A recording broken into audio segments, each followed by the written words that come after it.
What's up, people? I have switched up the set. Now we feel dirty and disgusting every time we don't shower for say like 2 days or something. But one guy hasn't showered for 60 years. And like he's black, not like black like a black person, but like black. I'm bringing you all of this and more on today's episode of FTD News.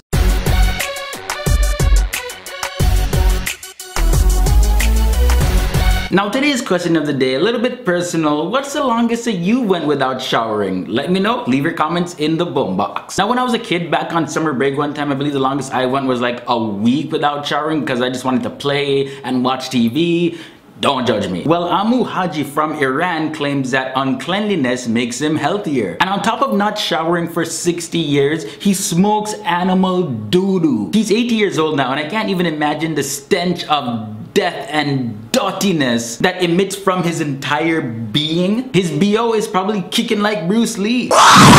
Now according to reports, this guy is actually looking for love. Yeah, as a matter of fact, I see him on the next season of The Bachelor. No, he can't be serious. He eats rotten meat and there's nothing sexy about that. Probably some of the locals should just knock him out and just force him to do the scrubby dub dub. And there's another person that actually needs the good old scrubby dub dub, but this time in their mouth only. Meet 22-year-old Keisha, who is addicted to the taste of dirty diapers. She acquired the taste 2 years ago and since then she has chewed up and sucked on 25,000 plus diapers. And not the doo-doo diapers, let's get that cleared up, just the pee diapers. Although that doesn't make it any better, like it's still dirty and disgusting. She fills up her cupboards, her drawers, and even her purse with pee-soaked diapers just to satisfy her craving anytime she needs it. Now I wonder how her and her fiance do kissy time. Honey, I'm going to kiss you. Swerve. Nah honey, we just shaking hands for now. Now this next story is a pretty sad one. 36-year-old Rosangela Biavati, she went down to Brazil on vacation with her family, and while on a beach a storm began and she was out there calling for her 11-year-old son and some of her nephews to get out of the water because, you know, of course, water, electricity, and people in the water, it's not a good match. And as she was moving towards the water, you know, calling them out, she was hit by a huge lightning bolt and instantly she died. Now this is one of the most unfortunate things I've reported on for the whole year because here we have a mother that's trying to do her best to protect her family and ends up dying in the act. Not only does the story tug on your heartstrings, but it also just reminds you how fragile life is. Like who knew a vacation supposed to be a happy, a fun time would end like this in tragedy. Now if you do want more information about the story, I do have the links in the video description, but I warn you, if you're very sensitive, you might literally shed a tear. Now I got some good news for those of you who have inherited eye disease. Well, a team of highly intelligent researchers, they've developed this treatment that can restore sight to people. Blindness is cured. Well, almost. So far the treatment has been tested on 2 people that were told that they would end up blind, but nope, their vision was saved. Now how this treatment works is, first the retina, which is that thin lining at the back of your eye, that is detached. Then the missing gene that should be there is actually injected, and that goes into the retina and it produces protein and it repairs the damaged retinal tissue. Then after that, the retina automatically reattaches itself within the day. Now I just have to say, God bless these researchers, because